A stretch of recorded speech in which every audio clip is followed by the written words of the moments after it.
afternoon.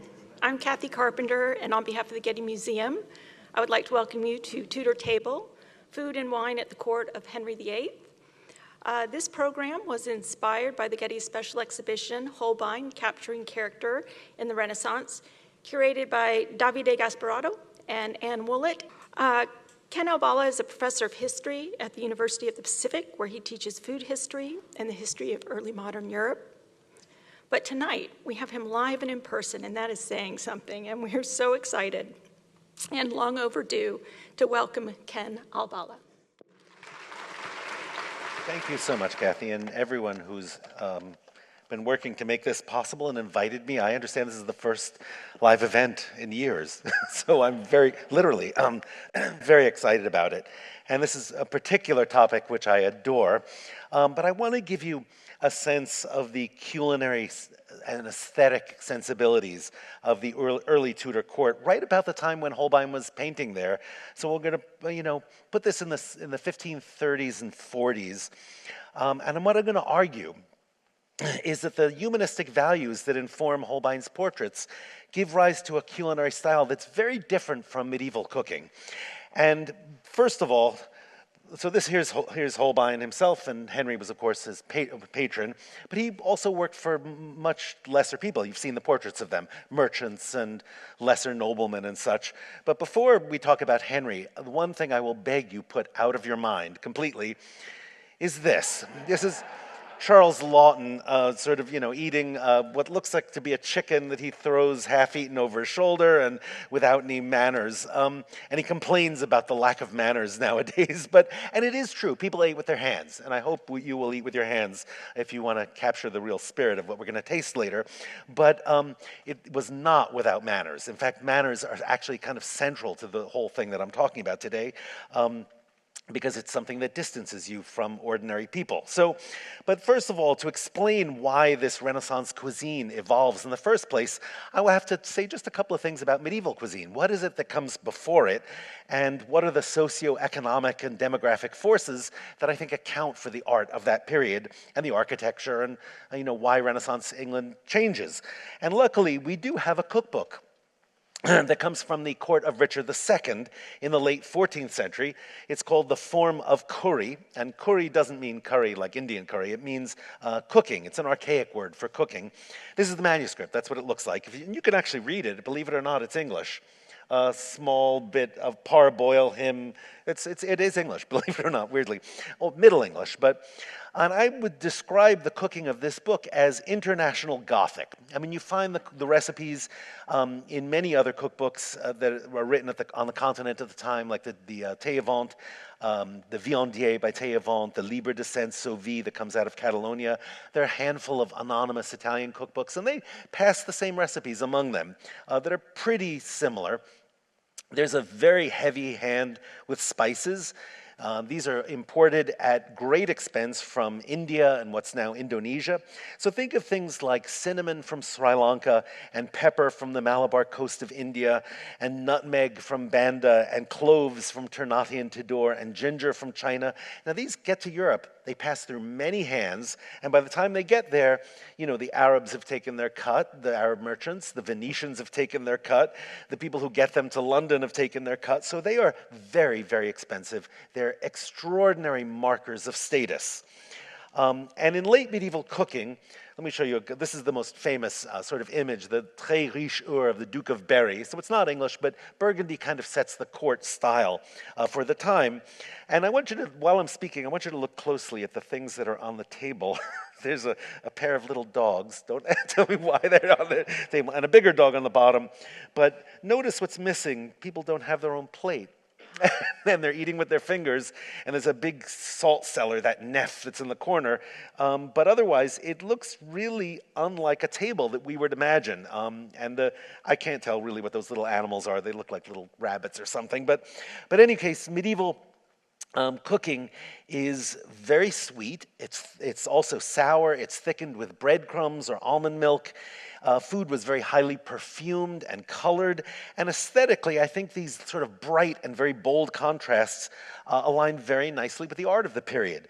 So think of the, dazzling gold leaf in the paintings. Think of the paints that are made with precious stones and lapis lazuli and rubies and things. And I think that these recipes and the art have themes that you could very easily be recognized by courtly patrons, regardless of where they were in Europe, much as they would have recognized the recipes, the Gothic tracery in cathedrals, the stained glass, the polyphonic music of the period. I mean, it's kind of everywhere at the same time.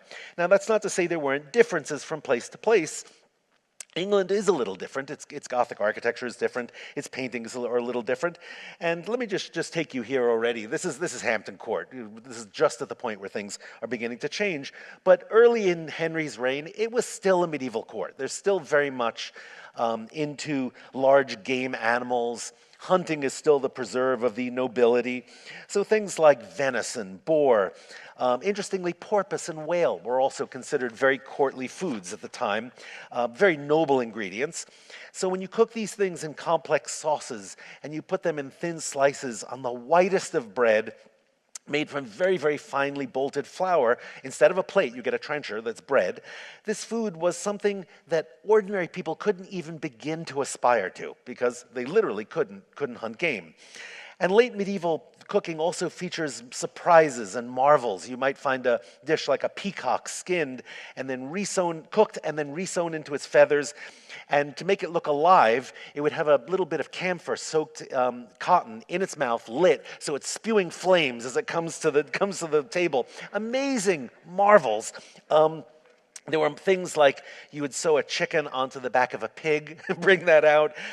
You'd put a lance in its arm and make it look like it's jousting. So these are extravagant and perverse, and only really royal households could do this kind of thing. You wouldn't emulate that. But eventually, people did begin to aspire. And I think to understand who began to imitate their superiors and why, I'm going to have to go into a little demographics. And by that, I mean, how does the sheer number of people in Europe influence what will become social aspirations, what we might call the rising middle ranks of the population? The very kind of people who are Holbein's, portraits, people he painted, aside from the king. So I think let's start just a little before all of this. Let's take you to 1348 to 9. Europe experiences the bubonic plague. And without going into the gruesome details, just about a third of the European population disappeared. And in the short term, it's complete disaster, dislocation, complete economic upheaval. But weirdly, in the long term, and ironically, it completely changed the social dynamic between landowners and peasants, and between manufacturers and workers. Because if you can imagine this situation, there's many fewer people, labor is at a real premium, people need work done, they have to pay higher wages. If the landlord wants their fields plowed, they need to offer peasants better terms, longer leases, better wages, whatever it may be. So feudalism kind of falls apart in that demographic slump. Because labor is worth much, much more. And the lot, I know this sounds really strange, but the lot of the average peasant actually improves in the late 14th and early 15th century. So this is the prelude to what I'm about to say.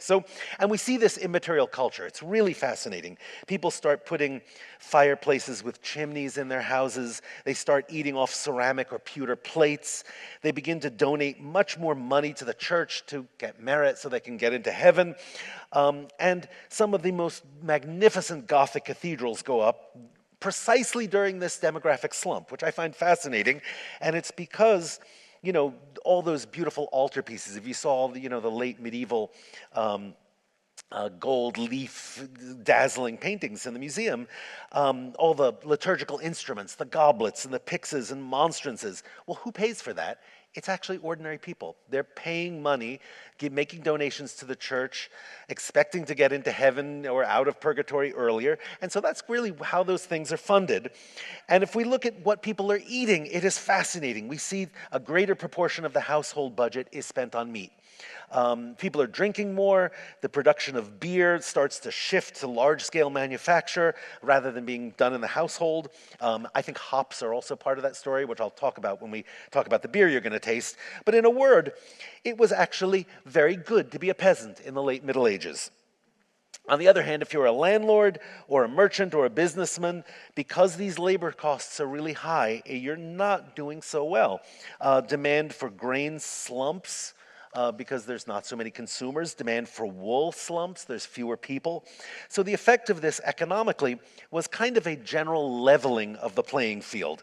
But in terms of patronage for the arts and for cooking, it's really still just in the hands of the wealthiest people. It's the crown, it's the upper nobility, it's the most elite clergy. We're talking like maybe 5% of the population at the very top. And what that means is that, okay, yeah, peasants did live very well, but they're not the people who can afford spices or gold jewelry or ivory devotional objects or even, an illuminated manuscript. That's exactly when those things were painted or drawn. So these were entirely for the narrow and limited patronage of the elites. And we could say the exact same thing of the cooking. So, the form of curry exists in a handful of written manuscripts. They're circulated amongst the wealthiest of people, and they're really the only people who can afford spices and large game animals, and let alone having a professional chef, right, to cook for you. And think of the très richeur that I just showed you a second ago. The cuisine in those centuries really doesn't change a lot either. It's pretty similar. There's no pressure to innovate because of social emulation. There's no one pushing to innovate. So let's move into the early modern period. Okay? So this is the first half of the 16th century, and I'll show you the kitchens of Hampton Court while we're here. So the relative prosperity of the previous century, the abundance of food, led to this demographic spike. So in other words, the tables are turned, literally, in the beginning of the 16th century. There's a complete reversal of the economic situation that happened in the previous century and a half. So whereas before wages were very high, now with a growing population, you don't have to pay the workers so much. The wages drop dramatically. Landlords are now the ones dictating the terms. There are plenty of people providing labor, so they pay less. Real wages drop. And for peasants, this meant that a much greater proportion of their household is spent on just the bare essentials. We're talking grain and vegetables. There's a French historian, Jean-Jacques Emardinquet, who calls this. I don't think he understood what this word meant in English, but he calls it expectoration, which sounds like expectoration, doesn't it? Like spitting, but it's not. It just means meat goes out of the diet for ordinary people. Now, on the top end of the population, with this population boom, really. It's a baby boom era, kind of. In England and on the continent, it meant all of a sudden the price of wool goes way up because of demand. Landlords say, well, why should I have these tenants who are feeding themselves, basically, when I can just evict them and raise sheep instead? I can make much more money, and I can reap the profits directly. And this became a really big problem. It's called enclosure. They literally put a fence around or hedges around and kick the people out and put in sheep. And Thomas More, who was, again, also painted by Holbein, was famously quipped that normally it's the men that eat the sheep, but now the sheep are eating the men because the people are starving and the sheep are eating well. So vagrancy becomes a major problem, and this is something that at the court of Henry VIII, his leading advisors, Lord Chancellors, said, how do we fix this problem? Cardinal Wolsey, in fact, who built this palace, fell from grace. Henry took it from him, which is, he didn't build it himself. But in any case, he was given this task, fix vagrancy now, and he made a lot of laws which never worked. But people start flocking to cities. London grows to tremendous proportions, and the net effect of this demographic explosion is prices rise. There's terrible inflation, and it further benefited the wealthy who are exploiting the land directly or providing manufactured goods or services. So socially, what happens is England polarizes in the 16th century. The rich get richer, the poor get poorer, and crucial for our story is if you are a merchant or a banker or a businessman or a medium-sized landowner, you're doing wonderfully. These are the people in those portraits. people, what in England are called yeomen, also do very well. So let's think about these sort of middling ranks of society, why they're so important to this story. So who are they? They're largely educated people. They have a lot of money to spend. They want to emulate their superiors. They've seen the sort of things that are served at the court of Henry VIII, and suddenly these people say, I can afford spices. They're arriving in, of course, much greater volume now that the Portuguese have this direct route that goes all the way to India. And the same people who, again, portraits made, bigger houses, putting glass windows in their buildings, the same people who are buying books, who are, putting more furniture in their houses, things like that. So this is an elite that is emulating their superiors. I think that's key to this whole story. Now, what happens to the people at the top? They begin to worry. They say, legislation tries to say how many what kinds of cloth you're allowed to wear, how many jewels you're allowed to put, based on the rank of your position in society. This is just a couple of things that happen, how many dishes you can serve at a meal. If you're a cardinal, you have 9. If you're dukes, you can have 7. If you're a lord of parliament, that's a little earlier. I found one that's slightly different. This is 1543. This is the date specifically. A sumptuary law was made by the Common Council of London to restrain luxurious feasting. It was ordained by the Lord Mayor should not have more than 7, aldermen sheriffs should not have 6, sword bearer no more than 4, and sheriff's officers 3, upon a penalty of 40 shillings for every extra dish. And I don't know how they enforce this sort of thing, but think about it. Laws like this could only exist when there's anxiety over rank. A wealthy merchant could afford to live like a noble. That noble's going to be a little worried, that guy might be mistaken for one of us. So these laws have to constantly be reissued, and it suggests to me that they don't have any effect. People just ignore them, or they can't monitor it, or something like that. But their existence, again, suggests to me that people are worried about rank, are worried about these people rising right below them and imitating them. And what this does, this is, I think, why the 16th century is the real turning point, it prompts a shift in fashion. It prompts people to innovate, to create works that are extraordinary, that people can't understand, but they're different than the medieval stuff. And I think it's why the cooking, I've described it as mannerist in these years. In the 1520s and 30s, cooking on the continent takes this very bizarre turn, as it does in the arts. And I think it's an effort to maintain distinction through taste and sophistication and refinement rather than bright colors, contrasts of flavors, tons and tons of food. And I think it's also why the complex spice combinations of the late Middle Ages begin to disappear. The sharp contrasts of food begin to disappear. And in the 16th century, you get this wonderful lightness and delicacy and, above all, sweetness. If there's an era that is addicted to sugar, it's the 16th century. There's this one cookbook, it's called the Livre for Excellent de Cuisine in France, that I translated with a friend. It's 1540s, that the end of every recipe says, add un grand foison de sucre, add a great deal of sugar. On top of chicken, on pasta, on everything goes sugar. So why? It's still a sign of wealth, right? But later on, when sugar becomes more popular, the sugar gets banished to the end of a meal and it ends up in dessert, right? But let me talk about another mark of distinction. So about the same time food gains traction, so do new ways of eating and refinement. And this, of course, is the portrait of Erasmus by Holbein. It's not coincidental that Erasmus wrote a book on manners for young men. This is called De Civilitate Morum Puerilium, on manners for young boys.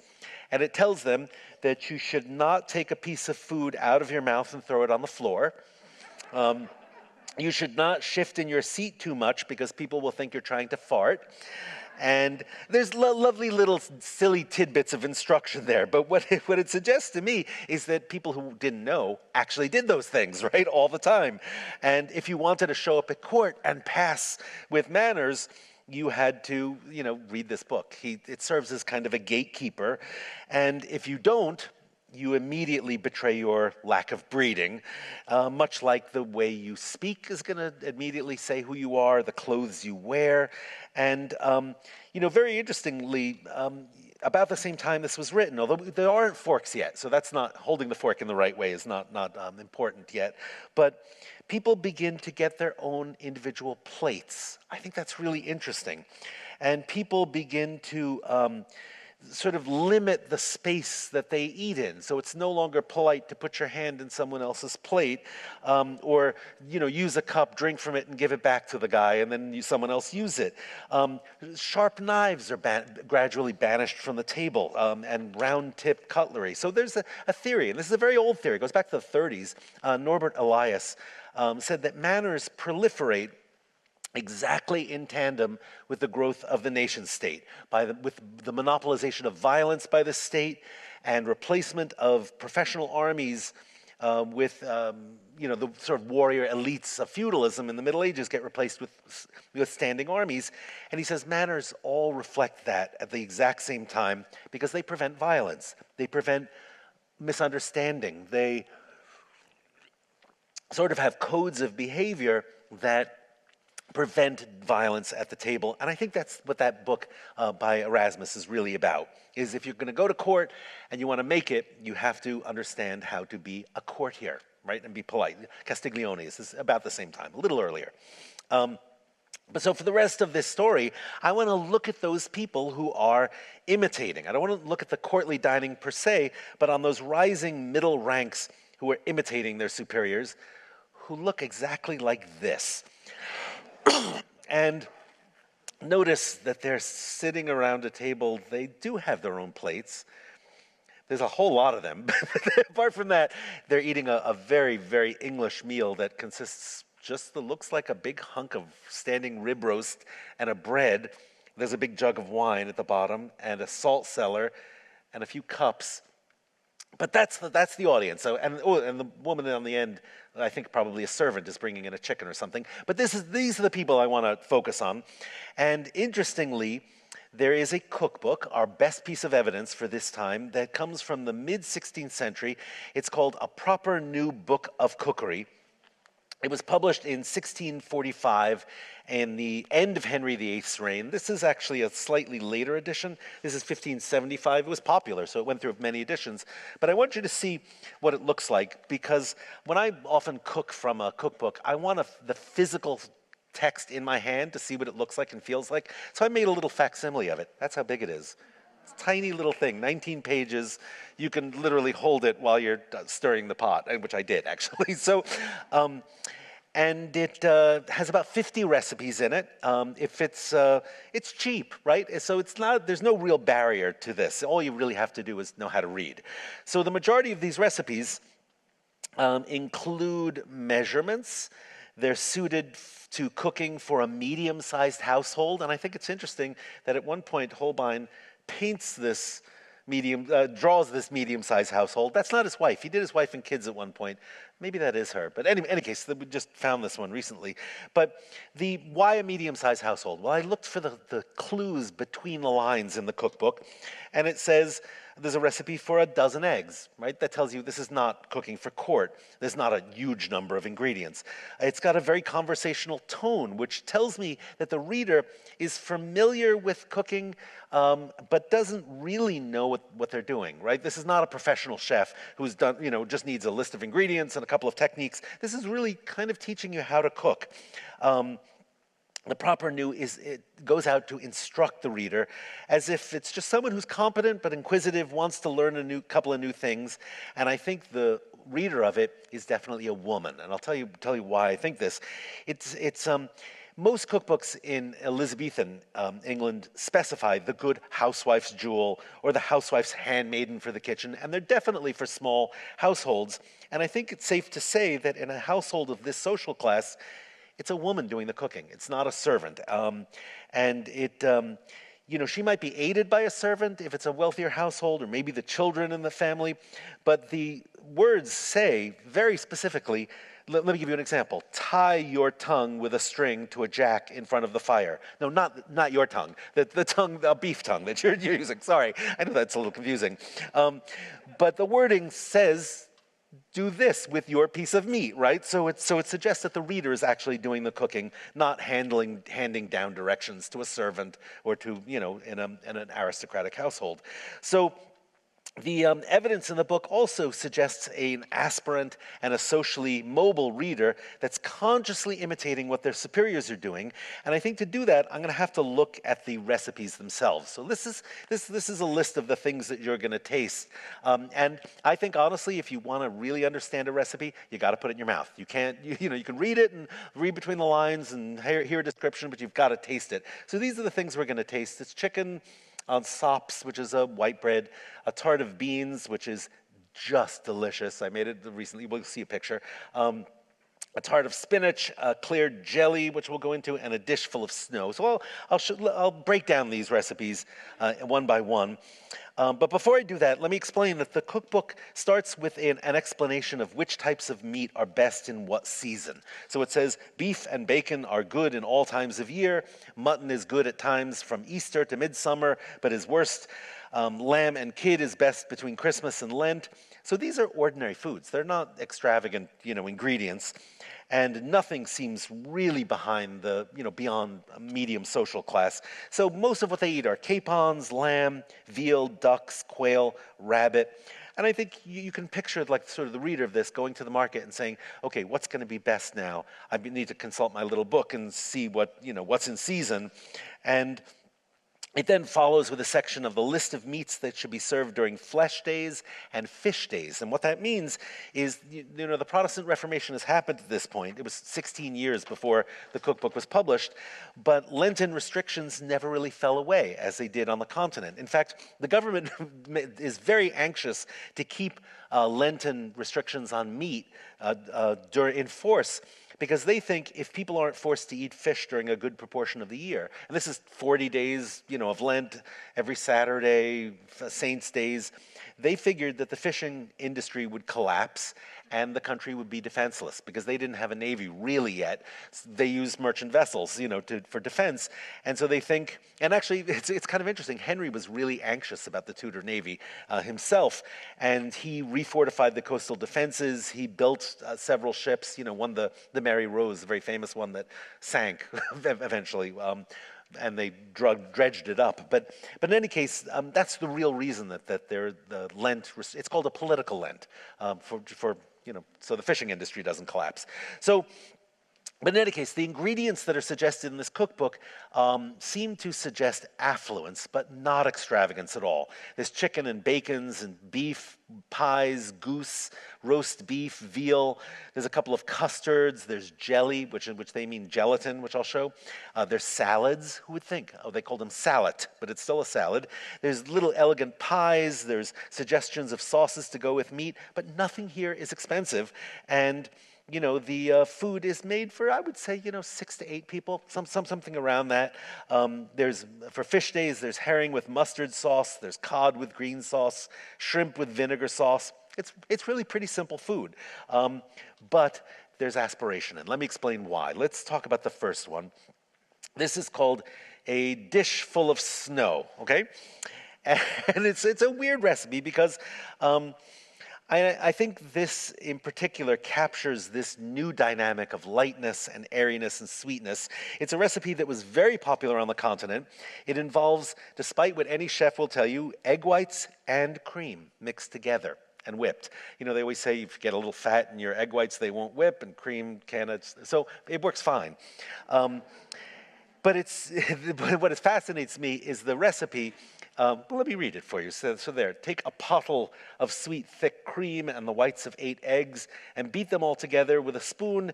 Put them in your cream and a saucer full of rose water and a dish full of sugar. Then take a stick, make it clean, and then cut it in the end 4 square. They don't have whisks. So he's taking a stick, cutting it into four corners and using that. And I did it, actually, to do this.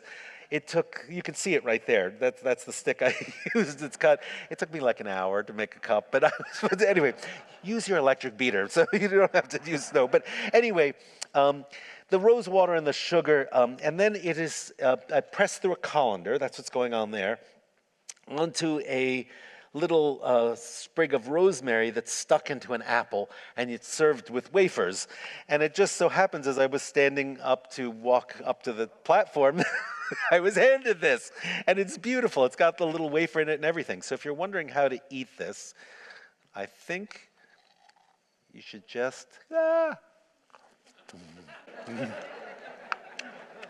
Don't eat the rosemary, though. It's just there for flavor. Absolutely works. This recipe is all over Europe at the time. It is the latest craze. Before ice cream, actually. But it's in the Messes Bugos Banchetti. It appears at the Esti Court in Ferrara. It's in that Livre for Excellence de Cuisine in France. And there's one passage I found which is really amusing. The physician Girolamo Cardano calls it lactis spuma, the foam of milk, and he describes the health benefits of it, which is just really hilarious. But this is the latest trend, and it's so different from medieval cuisine. It is what in Elizabethan England they would call a conceit. It's not expensive, but it's like this funny little joke that it looks like a Christmas scene, right? I mean, it looks like the snow fell on the tree. And so if you're an ordinary mid-16th century housewife and you want to liven up the dinner table and titillate your guests, this is the latest thing. There's also, let me describe one other recipe, just because you're not going to taste it, but it's so weird that I love this one. It's called Bleu Manger in the cookbook, or blancmange is what we would call it today. It's not sweetened almond dessert like we have, but it's actually made of chicken. So imagine chicken with rose water and sugar pounded. So it's a sweet chicken pudding, which is like, test the mind. But it still exists in Turkey, actually, this dish. But it's, what I found fascinating about it is the procedure is simplified. The ingredients are all cut down to very reasonable proportions. And the chicken is normally picked by hand and then pounded in a giant mortar. And what the cookbook suggests is that you use 2 cards. And I looked at this and I thought, it's not playing cards. It's not cards. It's cards like you use for wool, right? It's a wooden board with spikes in it that you get all the junk out of the wool for it and straighten out the fibers. So if you take a chicken and you put it in there and shred it, it's like a food processor, right? I mean, this is for a housewife. So. And then they add cream to it because almond milk is really expensive, and then it. Is bound with rye, which is totally different from the medieval recipes. And it says to chill it and slice it and serve it like that. So it sort of looks like scrapple. If you've ever had that, it's sort of a bound, God, it's great stuff. You come from Philadelphia. So, but this is the next recipe is the one that I really adore. It is very simple, but this was Henry VIII's favorite thing. It is a dessert. Nowadays, it wasn't then, it was a starter, but something that we would associate with 1950s suburban America. It is Jell-O, believe it or not. Not Jell-O brand, of course, but it is a spiced wine-based gelatin that's made from calves' feet and veal shoulder, colored blue with turned sole, and this is Crosophoria tinctoria. It's a dyer's herb that they use, which is very, very hard to find. So I used a purple pea flower, which if you want the Latin name for it, is Clitoria ternatia. I'll leave you to leave that to your imagination. Botanists have a real sense of humor, because that is actually what it's called. So anyway, the gelatin is a Jell-O shot. I mean, there's no other way to describe this. So I just happened to have finished a book on gelatin, University of Illinois Press. I hope it'll be out soon. And so I want to sort of dispel one very particular myth that was generated by the people who made Jell-O and gelatin powders, is that somehow Jell-O takes brutal labor and only the wealthiest people in the past could afford it. And so the miracle of Jell-O came by and, made this, available to ordinary housewives. But in fact, it's not true at all. I made this. Calf's feet, you boil them for a few hours gently, and it's no different than making soup. You know, you just throw bones in a pot, and then you skim it, and you add the coloring. And they even had things that were pretty much instant Jell-O. So things made of hartshorn, which is actually the horn of a deer, or isinglass, which is the swim bladder of a sturgeon.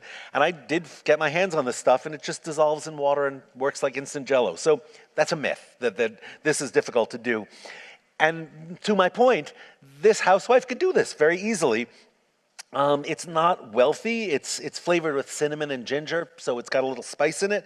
But it is made with turnsole, which is described by Henry Light as the dye and stain of old linen clouts and rags into a purple color, wherewithal in this country men use to color jellies, wines, fine confections, and comfits. And by his saying that, I think it's something very popular by this point. It's not a strange dish at all.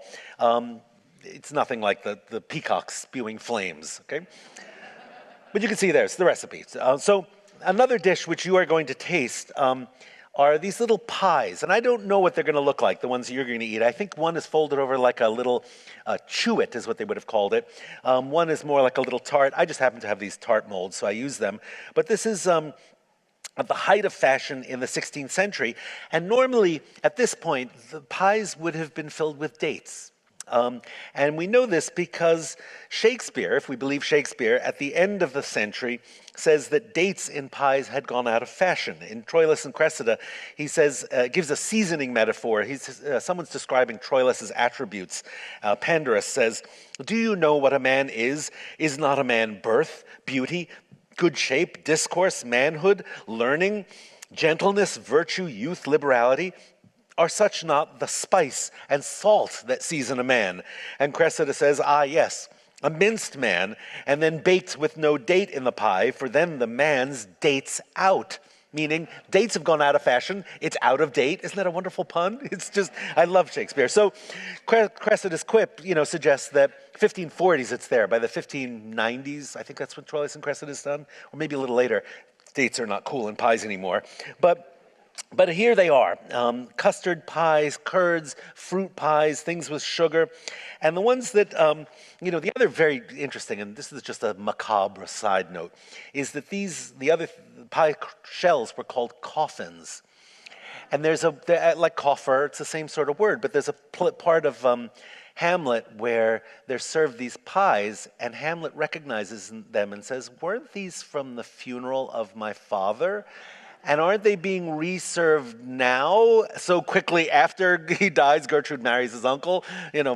So pies are meant to preserve flesh, like a coffin. It's experienced like so many levels of meaning, but that's what this coffin means. So anyway, so you'll taste these. I think my spinach bled into the into the crust a little and made it green, but it looks so cool.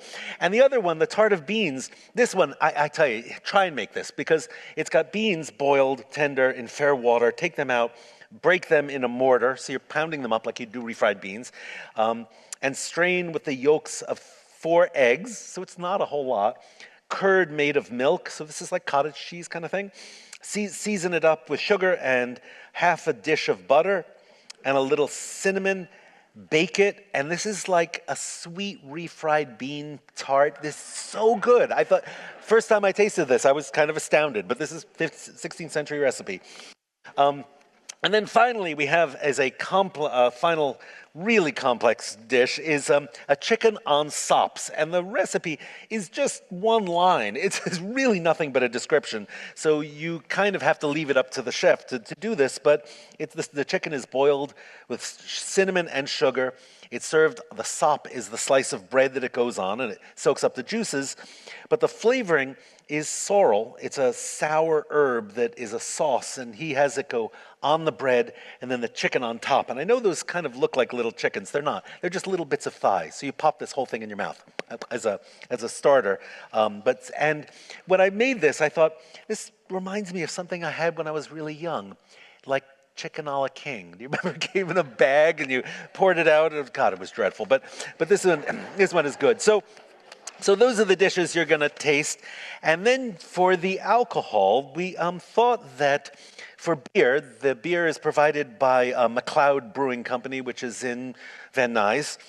And they're doing things that are kind of pretty similar to what Henry VIII would have had at his court, meaning that they are not lagers. They're not bottom fermented, cold beers that are bright and fizzy and effervescent. You know, the British beer, let me forewarn you, is a little flat because it's top fermented. The bubbles go off.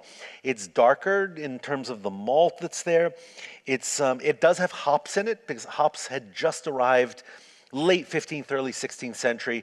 There's a quip that hops, Reformation and heresy came into England in the same year, meaning the Reformation came at the same time. But hops are really important because they make beer, they preserve it, and you can then keep it longer in the cask. You can ship it. Beer for export starts happening right about here. So the first one is called King's Taxes, which is very lightly carbonated and very nicely malty. You'll taste the kind of molassesy edge to it. And it's Scottish in style, which is perfectly cool. And then the other one is a Yorkshire Pale Ale, which is quite hoppy and lighter in color and nice. But these are what the equivalent, I think, of what in England they would have had an ale, and they also typically served small beer, which is lower in alcohol and more refreshing, you know, and for summer especially. And then for the wines, I thought it would make perfect sense to have something. Oh, is there another slide? Oh, there is. Sorry. Yeah, sorry. There you go. There's a tankard, and there's the commercial beer production. I forgot there was more. So those are the two beers, King's Taxes and the Little Spree is what the other one is called. And then for wine, is there another one? Yes. So there is wine. So this is a complicated story, but let me break it down very quickly. So England used to have wine in the Middle Ages. They grew wine in Yorkshire. There were Cistercian abbeys that had vineyards. And you get to the 16th century, it is gone. What happened? Was it the Reformation? Was it because Henry closed all the monasteries and that was the end of it? I think it's actually climate change. There's a little ice age that begins in the 16th and into the 17th century. Look at the portraits, folks. They're wearing furry coats. They're really packed down. It was cold, and wine grapes don't ripen anymore in England, all the way up until about now.